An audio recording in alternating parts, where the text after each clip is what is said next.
Bonjour les premières spécialités. Bonjour les élèves. Voilà. Donc aujourd'hui, on fait un TP sur l'avancement. Alors c'est à vrai dire une séance où il y a la moitié de théorie, la moitié de pratique. La première partie, c'est de la théorie.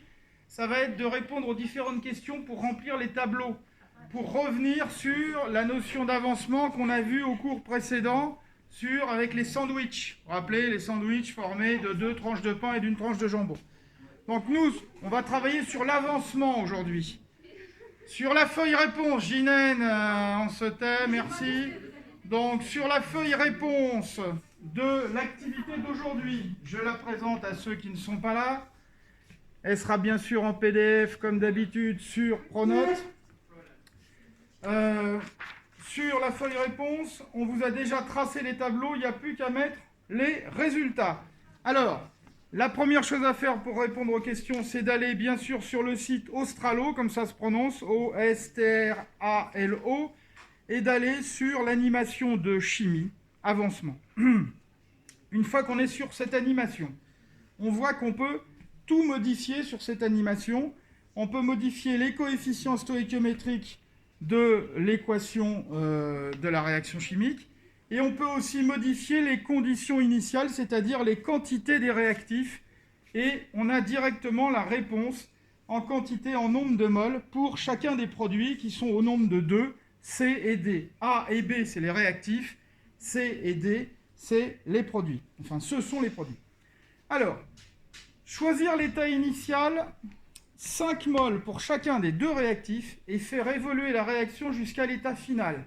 Et compléter le tableau d'avancement ci-dessous. Alors, vous remarquez que, ici, on vous demande de mettre dans l'état initial 5 pour A et B. Donc, ça, normalement, vous le remplissez dans l'animation, et vous notez 5 moles pour A, 5 moles pour B, c'est dans quantité de matière initiale.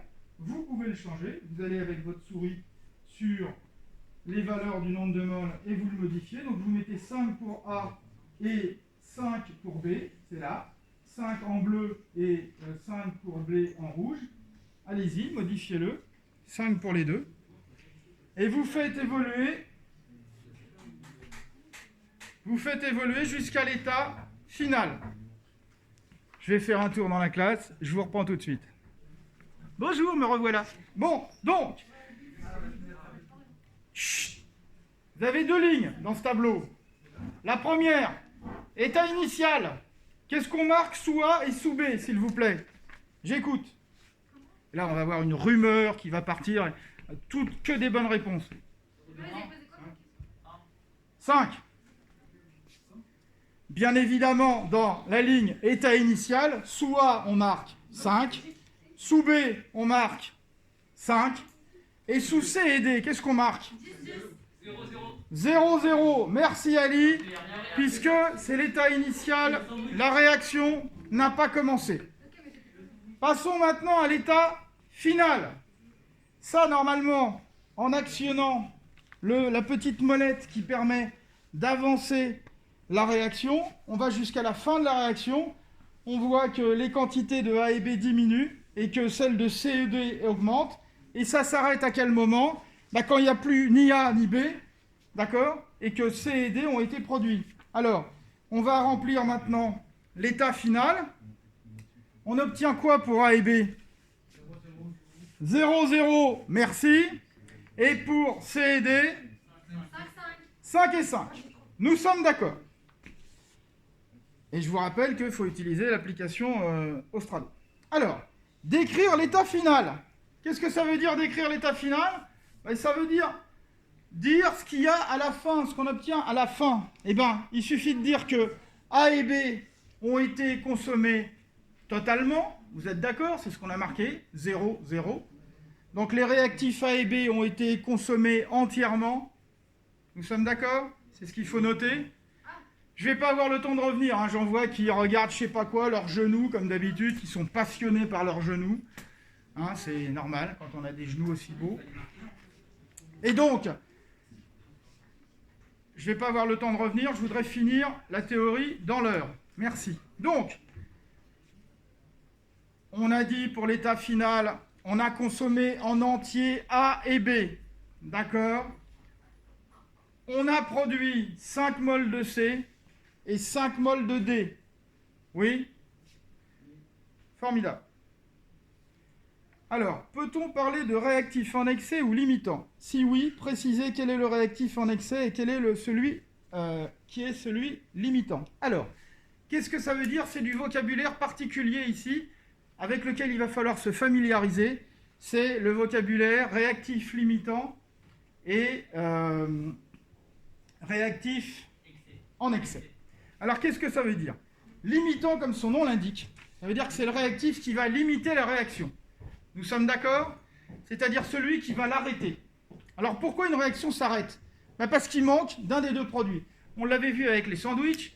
Quand vous avez plus de pain ou quand vous avez plus de jambon, vous ne pouvez plus faire de sandwich. Donc, la réaction chimique, votre fabrication de sandwich s'arrête. Et pour nous, en chimie, la réaction chimique s'arrête. Ici, est-ce qu'il y a un des deux réactifs qui a été consommé en premier? Non, ils ont été consommés entièrement, totalement, tous les deux en même temps. Donc, ici, on a deux réactifs qui sont tous les deux limitants. D'accord? Ils arrêtent tous les deux la réaction. On dit aussi que le mélange, il est stoïchiométrique. C'est-à-dire qu'il est dans des proportions qui font que, comme on a 5 moles et 5 moles de A, 5 moles de B, on a les proportions qui sont exactement les mêmes proportions que dans l'équation chimique, l'équation de la réaction. Donc, on respecte cette proportion au départ, et donc les deux réactifs vont être consommés entièrement. Oui? On appelle ça un mélange stoïchiométrique, c'est-à-dire que le mélange respecte la proportion imposée par l'équation qui modélise la réaction. Nous sommes d'accord? Donc ici, c'est bien ce qu'on a. On me dit qu'il me faut une mole de A pour une mole de B. C'est ce que j'ai fait au départ. J'ai 5 moles de A et 5 moles de B. Donc j'ai bien autant de moles de A que de B. Je suis dans un mélange stoïchiométrique. Donc les deux réactifs sont limitants en même temps. Ils sont limitants tous les deux. Ils sont consommés entièrement tous les deux. Voilà pourquoi, dans l'état final, A et B, c'est égal à 0 pour les deux. Nous sommes d'accord? Une question d'Eliott. Alors, en excès, on le verra tout à l'heure quand viendra le moment de le voir, mais je peux vous répondre tout de suite, bien sûr. Excès, ça veut dire que quand il y a un des deux réactifs qu'on a pris en trop, en plus de la proportion indiquée par l'équation de la réaction. Par exemple, ici, on aurait pris, par exemple, 6 pour B, on aurait eu un excès de B. Vous comprenez? On aurait eu 5A et 5B de consommés, et on aurait, sur les bras, une mole de B en trop. Mais on va le faire. On va le faire. Dans les sandwichs, dans l'exercice qu'on a fait sur les sandwichs, on avait un excès de, je ne me rappelle plus de quoi, de jambon, je crois. Hein. C'est le jambon qui restait en trop. Il nous restait, je ne sais plus, 200, je ne sais pas quoi, 240 tranches de jambon. On avait donc un excès de jambon. D'accord? Alors, continuons. Donc, il n'y a pas de réactif en excès, mais il y a deux réactifs limitants. Expliquez pourquoi on peut dire que les réactifs sont dans les proportions stoïchiométriques. C'est ce que je viens de vous dire oralement, mais vous allez l'écrire. Vous mettez que l'équation de la réaction impose autant de moles de A que de B. L'équation de la réaction impose autant de moles de A que de B. On a respecté ces proportions dans les conditions initiales. On a respecté ces proportions dans les conditions initiales, puisque l'on a pris autant de B que de A. Et je vous rappelle, vous pouvez le rappeler entre parenthèses, c'est combien? C'est 5 moles pour les deux. Eh ben, vous pourrez regarder la vidéo autant que vous voudrez chez vous, sur YouTube. J'essaye de la mettre ce soir si j'ai le temps. Je pense que je vais le prendre le temps. Donc, je répète quand même, on a respecté les proportions imposées par l'équation de la réaction, c'est-à-dire autant de moles de A que de B. Et ici, on a bien pris, pour les conditions initiales, 5 moles de A, 5 moles de B, donc c'est bon. On est bien dans les proportions stoïchiométriques, c'est ça que ça veut dire ça, les proportions stoïchiométriques, c'est-à-dire respecter les proportions imposées par l'équation de la réaction. Continuons. On passe au petit 2. Et c'est justement là qu'on va voir s'il y a excès ou pas. Choisir, alors je répète, pour ceux qui nous suivent par l'intermédiaire de cette vidéo magnifique, n'est-ce pas? Chouette mes lunettes, je les ai achetées il n'y a pas longtemps. 5 € sur AliExpress. Bon, alors donc passons. Petit 2. Choisir à l'état initial 5 moles pour A et 10 moles pour B. Donc là, vous allez voir, on n'est plus dans les proportions stoïchiométriques, et il va y avoir un excès et un réactif limitant.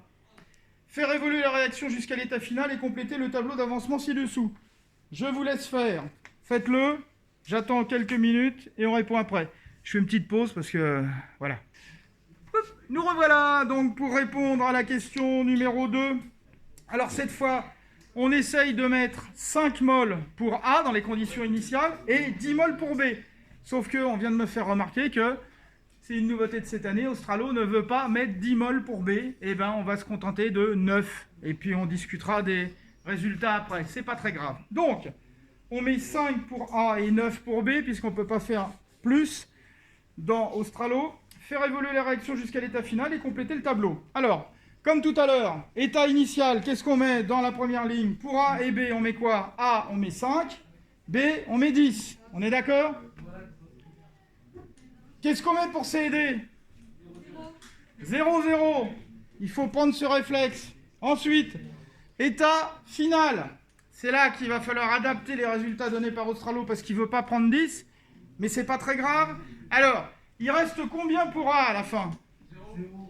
Bien évidemment, pour A, il reste 0. Et pour B, il reste... Alors, Australo nous répond 4, puisqu'on n'a pas pu lui mettre plus de 9, forcément. Mais nous, on va mettre combien? On va mettre 5. Puisqu'on a consommé 5 moles de B, il nous en reste 5. Puisque 5 moins 10 moins 5, ça fait 5. Nous sommes d'accord? Et quelle est la quantité produite pour C et D? 5 et 5 à l'état final. Il y a 5C et 5D. Pourquoi? Parce que les proportions de l'équation de la réaction nous indiquent qu'on produit autant de C que de D. D'accord? Et donc, on va pouvoir dire, bien évidemment, puisqu'à l'état final, il nous reste 5 moles de B, que B est en excès. Il y a trop de B. Alors, on répond aux questions. Décrire l'état final, c'est ce qu'on vient de faire. On peut dire qu'il n'y a plus... Chut. Le réactif A a totalement été consommé. B est en excès. Il en reste. Et on a produit autant de C et de D, c'est-à-dire 5 moles. Peut-on parler de réactif excès ou limitant? Si oui, précisez quel est le réactif excès et quel est le réactif limitant. Alors, le réactif limitant, j'espère que tout le monde a compris, c'est le réactif A. La réaction s'arrête parce que A est consommé totalement. Nous sommes d'accord? Dans l'état final, A, sa quantité, c'est 0. C'est donc le réactif limitant. C'est lui qui limite la réaction, c'est lui qui l'arrête. Nous sommes d'accord? Il nous reste combien de B? Il nous reste 5 B, excusez-moi, il nous reste 5 moles de B, et donc, c'est B qui est le réactif en excès. OK? Expliquez pourquoi on ne peut pas dire que les réactifs sont dans les proportions stoïchiométriques. Tout simplement parce que les proportions stoïchiométriques nous imposent normalement autant de A que de B, et pourtant, dans les conditions initiales ici, on a mis 2 fois plus de B que de A. Donc, nous ne sommes pas dans les conditions stoïchiométriques. Voilà pourquoi il y a un réactif en excès. C'est compris? Extraordinaire. On peut passer à la 3? On va passer à la 3. Quoi non? Forcément, vous êtes en train de bavarder. Bon, pour ceux qui ne sont pas dans la classe, je parle à 2 élèves dont les prénoms commencent par J et A. Tout le monde aura reconnu qui c'est. Voilà. Et donc, ils bavardent et en plus, ils demandent que je répète. C'est ça, et même le placard, il rigole. Arrêtez. Bon, alors donc, petit 3. Petit 3. Changer les coefficients stoïchiométriques. Est-ce que vous savez ce que ça représente, ça? C'est le nombre qu'il y a décrit dans l'équation de la réaction devant la formule brute de chaque espèce. Donc ici, on me dit 1 pour A et 2 pour B. Alors vous êtes gentil, vous le faites aussi sur votre feuille parce que ça n'est pas indiqué dans l'équation chimique. Regardez, vous rajoutez à la main un 2 devant le B, bien évidemment. Tout le monde l'a fait, y compris J et A. J'entends pas leur réponse. Comment? Bah voilà, vous l'avez mis ou pas? Vous savez pas de quoi je parle? Bah oui, comme d'hab. Donc je répète, on doit mettre un 2 devant B. C'est fait? Sur la feuille aussi. Alors, choisir l'état initial 5 mols pour chacun des deux réactifs. C'est fait sur Australo, vous avez mis 5 mols pour les deux. Vous avez modifié le coefficient stoïchiométrique dans Australo aussi. Vous avez mis 2 devant le B. Tout va bien. Eh bien, vous faites évoluer votre réaction chimique sur le logiciel et vous me dites ce qu'on récupère. Alors, qu'est-ce qu'on obtient? Qu'est-ce qu'on obtient pour A?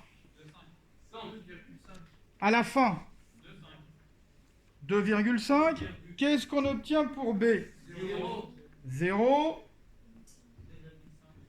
Alors, excusez-moi, j'ai complètement oublié de dicter l'état initial. Donc, l'état initial, la première ligne, c'est 5 pour A, 5 pour B, 0 pour C, 0 pour D. On est d'accord, comme d'hab. Donc, l'état final maintenant. Là, ça change. Il nous faut 2 mols de B quand on consomme une seule mol de A. Donc, le réactif limitant ici, c'est quoi? Ben, c'est celui qui est consommé complètement à la fin de la réaction, c'est donc B. B est complètement consommé. Et il reste combien de A? 2,5. La moitié, c'est normal, puisqu'il faut 2 fois moins de A que de B. Ou si vous préférez, vous l'exprimez dans le sens inverse, il faut 2 fois plus de B que de A. Donc forcément, à chaque fois que je consomme une mol de A, j'en consomme 2 de B. Donc B est consommé entièrement. On a fabriqué combien de C et de D? Je vous écoute. Combien on a obtenu en C et en D? 2,5 et 2,5. D'accord? Donc, dans l'état final, on a quoi à la fin? On a 2,5 mol de A, 0 de B, et 2,5 mol de C et 2,5 mol de D. Le réactif limitant, je répète, on l'a déjà dit, c'est celui qui est consommé entièrement à la fin de la réaction, c'est donc ici B. Le réactif en excès, c'est donc A. Nous sommes d'accord? Expliquez pourquoi on ne peut pas dire que les réactifs sont dans les proportions stoïchiométriques. Les proportions stoïchiométriques ici, c'est quoi? C'est 2 pour 1. 2B pour 1 A. 2 mols de B pour 1 mol de A. Donc, on a mis 5 et 5, on n'a donc pas respecté ces conditions stoïchiométriques. Nous sommes d'accord? On continue. Alors, j'écoute. Question d'Eliott, c'est quoi? On peut dire donc que les conditions stoïchiométriques, elles sont respectées seulement quand ça finit en limitant. Quand les deux sont limitants. Oui, d'accord. Non, mais ça, c'est quelque chose qu'il va falloir retenir. Je suis d'accord, mais là, nous, on me pose la question ici, dans les conditions initiales qu'on a choisies, c'est-à-dire 5 mol de A, 5 mol de B, est-ce qu'on a respecté les conditions stoïchiométriques? Il faut répondre non, tout simplement. D'accord? Alors, question 4. Choisir 5 mols à l'état initial pour A et trouver la quantité initiale de B nécessaire pour être à nouveau dans les proportions stoïchiométriques. Expliquez votre raisonnement et complétez le tableau. Alors, est-ce que quelqu'un aurait la réponse ici? Il lève la main et il attend que je lui donne la parole. Merci. J'écoute. Armel. J'ai pas entendu. 5 quoi? 5 mols. Oui, mais 5 mols pour qui? Bah, si on a 5 de A et qu'on a toujours le 2, alors j'ai oublié de repréciser qu'il faut bien mettre le 2 devant B. Ah oui, 10, on s'est compris. Donc, je répète, nous sommes toujours dans le cas précédent. On a toujours un coefficient stéréométrique de 2 devant le B. Est-ce que tout le monde l'a compris, ça? Il faut le rajouter à la main encore. Donc, rajoutez dans le tableau à la question 4 le 2 devant le B au stylo. Faites-le tout de suite. Donc, dans ces conditions-là, on vous dit qu'il faut prendre 2 fois plus de B que de A. Si je veux respecter les conditions stéréométriques imposées par l'équation de la réaction, si je prends 5 mol de A, j'ai combien de B? 10, le double. Donc, dans état initial, qu'est-ce que je dois mettre? 5 mol de A, 10 mol de B. Tout le monde est d'accord? Alors, c'est ce qu'on fait. Donc, 5 mol de A, 10 mol de B. Et pour C et D, on met quoi? 0, 0, comme d'habitude. Je sais, on ne peut pas mettre 10, on va mettre 9. Alors, le problème, c'est qu'il faudrait mettre, effectivement, j'oubliais cette histoire qu'on ne peut pas mettre 10, il va falloir mettre 9 et 4,5, donc, pour adapter à la nouvelle version d'Australo, parce qu'Australo a été mis à jour, il n'accepte plus le 10. Donc, si on respecte les conditions stéréométriques, et ça, vous allez le corriger sur votre feuille à la main au stylo, on va mettre 9 pour B, et la moitié pour A, c'est-à-dire... Voilà, calcul de haut vol. Merci, 4,5. Donc 4,5 pour A et 9 pour B. C'est marqué? On ne peut pas faire 4,5? Vous le tapez directement avec le pavé numérique, ça devrait le faire. C'est bon? Donc, Ali, on m'écoute? Donc, 4,5 pour A, 9 pour B. Pour C et D, dans l'état initial, on a 0, 0, nous sommes d'accord? On va jusqu'à la fin de la réaction avec le curseur et on trouve combien pour A et B? Normalement, si on a respecté les conditions, qu'est-ce qu'on trouve?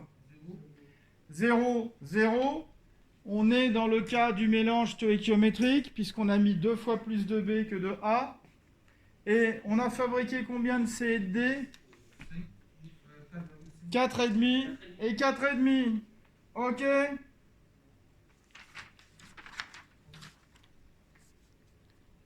Alors, maintenant, on va passer à la question pratique. Ça va bientôt être l'heure de la récréation au lycée Voltaire. Donc, on va faire une petite pause, mais on va pouvoir commencer à introduire notre réaction chimique qu'on va faire tout à l'heure. Alors, je vous explique le principe maintenant et on le réalisera après la récréation. Mais, qu'est-ce qu'on va faire? On parle toujours de cette histoire de bouillie bordelaise. Alors, pourquoi bouillie bordelaise? Parce que c'est utilisé à Bordeaux. Et qu'est-ce qu'on produit à Bordeaux, principalement? Qu'est-ce qu'on produit à Bordeaux? Du pinard, le Bordeaux. Le Bordeaux, quand même. Alors, donc, pour traiter la vigne, d'ailleurs, je ne sais pas qui m'a dit ça, il ne savait pas ce que ça voulait dire fongicide. Pour ceux qui ne savent pas, fongicide, c'est un produit qui tue les champignons. Les insecticides, c'est ceux qui tuent les insectes. Les bactéricides, c'est ceux qui tuent les bactéries. D'accord? Voilà. Bon. Chut. On m'écoute? Alors, la bouillie bordelaise, qu'est-ce que c'est?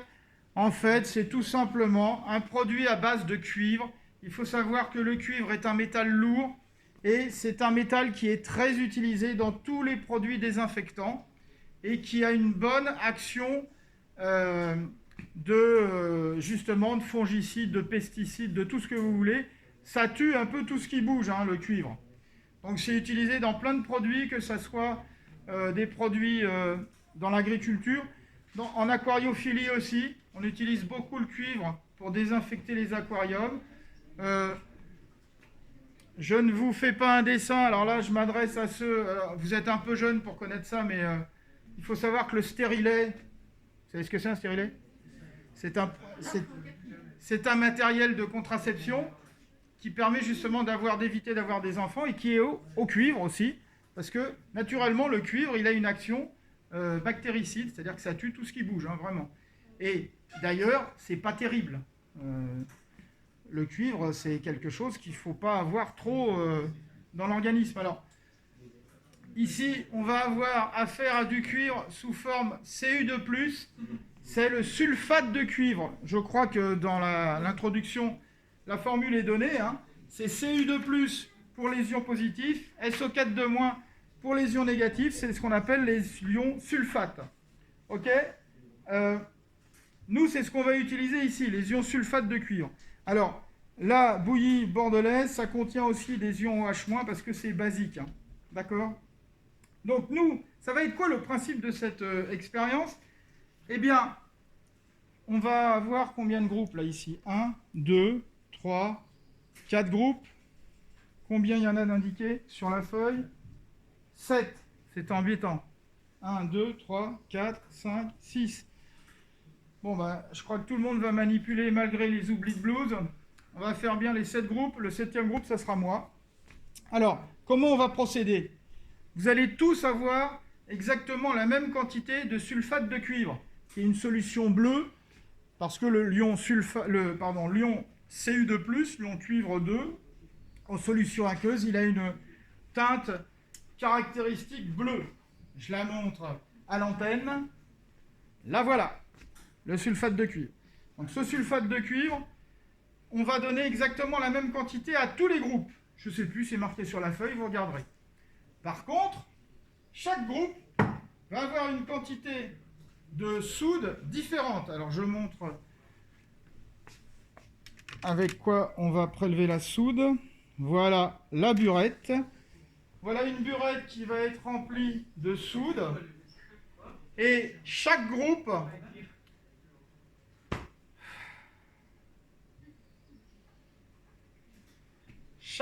va venir prélever une quantité différente de soude. Donc, les conditions initiales de la réaction pour chaque groupe sera différentes. Ces différents volumes de soude seront indiqués dans le petit tableau qui est en bas. Vous voyez que sur la page 1, on vous dit le groupe 1 aura 2 ml de soude, le groupe 2, 4, le groupe 3, 7, etc. Jusqu'au groupe 7 qui aura 25 ml. Nous sommes d'accord ? Donc, c'est un peu le même principe que sur Australo. On aura des conditions initiales différentes, donc on aura forcément des états finaux différents pour tout le monde. Oui ? Et pourquoi on prend cette réaction ? Parce qu'il y a un côté visuel des choses, et ça on le montrera à la fin. Parce qu'il faut savoir que quand vous faites réagir du sulfate de cuivre avec de la soude, on obtient un précipité bleu. Et ce précipité bleu, la quantité de précipité bleu, est proportionnelle à la quantité de produit. Donc on va voir que la quantité de produit va augmenter au fur et à mesure qu'on met de plus en plus de soude. Jusqu'à quel moment ? Jusqu'au moment où on obtiendra les fameuses conditions stoïchiométriques. Et après, on plafonnera. C'est-à-dire qu'on ne pourra pas avoir plus de produits. Tout ça, on reviendra dessus à la fin de la manipulation. Mais ce qui est déjà possible maintenant, ça sonne à 55. Hein. On a 5 minutes, c'est largement le temps suffisant pour prendre la quantité nécessaire de sulfate de cuivre. Vous avez sur votre paillasse de quoi prélever votre quantité initiale. Alors, vous êtes gentils. Souvent, je vous dis en TP, c'est pas très grave de dépasser d'1 millilitre ou 2. Là, vous essayez d'être précis. Hein. Nous sommes d'accord. C'est-à-dire que tout le monde prend combien ? Je crois que c'est 30, non, c'est ça ? Sans lunettes, c'est compliqué. Tout le monde prend un volume de 30 ml de sulfate de cuivre. Donc 30 pile poil. Je vais faire au tableau, je vous rappelle le ménisque, comment il doit être mis par rapport à la graduation pour ne pas se tromper. Et vous me prenez bien pile poil 30 ml. Nous sommes d'accord ? Donc pour ça, vous avez une éprouvette sur la table. Et moi, je vais passer dans tous les groupes, vous distribuez le sulfate de cuivre nécessaire. Vous mettez vos béchers en bout de table et je vous amène ça tout de suite. On fait une petite pause histoire le temps que je distribue le sulfate de cuivre, voilà. Alors bonjour, c'est encore pour la correction de l'activité sur l'avancement. Je fais un zoom sur le tableau. C'est pas terrible, c'est pas beau. Voilà, en tout cas, le ménisque qui doit être tangent sur le trait, mais il doit être au-dessus. Alors justement, revenons à l'expérience. Voilà ça là. Ça par exemple, c'est pas terrible. Alors ce qu'il y a, c'est que c'est flou. Je sais pas pourquoi c'est flou, ça fait pas le point tout seul. C'est un peu en dessous là. Le ménisque, au lieu d'être légèrement au-dessus, il est au-dessous. Donc il faut rajouter quelques gouttes pour que ça soit correct. Je reviens après. Voilà la différence après avoir mis. Ce qu'il y a, c'est que ça reste flou. Voilà la différence. Est-ce que c'est flou? C'est pas très joli. Je vais essayer autrement.